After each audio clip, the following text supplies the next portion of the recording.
Hello everyone. So we're going to jump right in here. As you can see, I have a flash layer laid on top of an ambient layer. And so let's just assume you have an ambient layer and you just want to clean up that window, but you're looking for an alternate way to brush that in.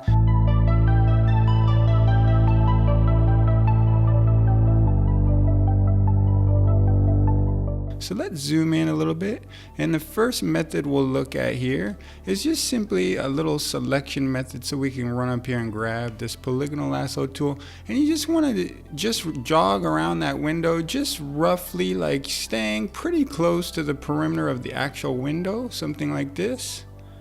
Maybe get right down in there. We want a little buffer, you'll see why in a minute. Just grab right through there. And I think the next method we're going to look at is probably a little bit faster, but you just lay down a mask after that, and that's going to mask it out. But if I zoom in there and see, those are obviously really kind of funky looking. But let me zoom in just a little bit more so you can get the point here. Maybe zoom out a little bit. So we're going to come over here to this feather, and I usually find, maybe 2, 3, 4 pixels isn't enough here. You see how it's looking kind of weird? So we're going to keep going, and see, now it's starting to get there. We're at 25 pixels now. So it's looking pretty good now, as far as I'm concerned. For real estate, you're going to want to get in there and take care of like little details for other type of work, but that's fine for real estate. You could see like back here, that's looking great. Okay, so we ended up at about 25 pixels there, and you saw how close I got to the window.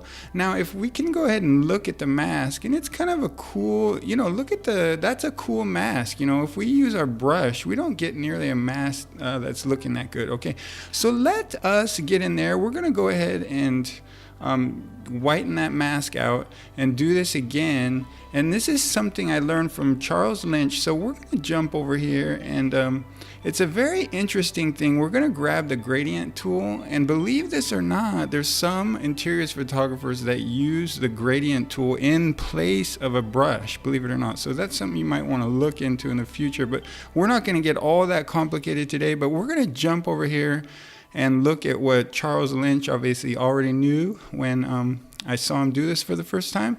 And as we go down here, she's saying, if, however, you want to draw a second gradient mask that will add or subtract, you can go ahead and change the blend mode of your gradient tool to multiply to add black, and to screen to add white. All right, so that is the principle that Charles Lynch is using. So I went up here. It's not the blending mode of your layer over here. Okay, it's the tool, the blending mode of your tool, which I usually tell people not to change these ever. But this is the one case. Okay, I'm saying go ahead and try this method of changing your gradient tool to multiply. It might freak out later on. And try and remember that's why, because you changed that. But let's zoom in a little bit here. And we got the gradient tool, we got our mask, don't forget, and so we're starting with black, so we want to pull down from out here, I'd say right in here. And the main thing here is you're going to try and stay perpendicular to that, exactly perpendicular to that window. Not like this, but perpendicular, exactly. Okay, so maybe something like that. Maybe try it. I don't use this method that much, so you guys might practice with it. And you see what that did there. If we look at the mask, it just gave us that nice, gradient with our mask. Now, if we didn't change this to multiply, if we do this second one, I believe it would just give us our second gradient and erase that first one. But since we changed that to multiply, remember, we just looked at that post Julianne had, this is going to add black to it since we're on multiply. So we're just adding that. And that might have been a little bit too much today, so you can undo that and just try it again. Just maybe don't go as deep in there, something like that. And then remember, I tried to stay perpendicular to that curtain. So I'm going to try and stay perpendicular to this window right here. Not here, but perpendicular, something like that. Right in there, I'd say. Maybe it'll work. And maybe I don't like that, so try it again. And maybe don't go as deep into the window this time. Something like that. And I'd say here, go perpendicular to this curtain line right here. Right about something like that. If you don't go perpendicular, your line along here is going to look really funky. So we'll try that one more time. I feel like I'm going too deep into the window.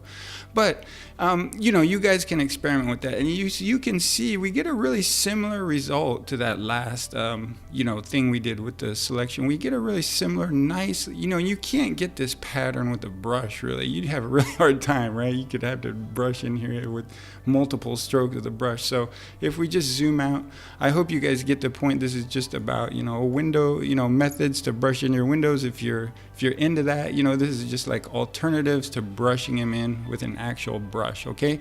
And guys, don't forget me, next time you're gonna make an Amazon purchase, go ahead and run over to one of my videos. It's a win-win.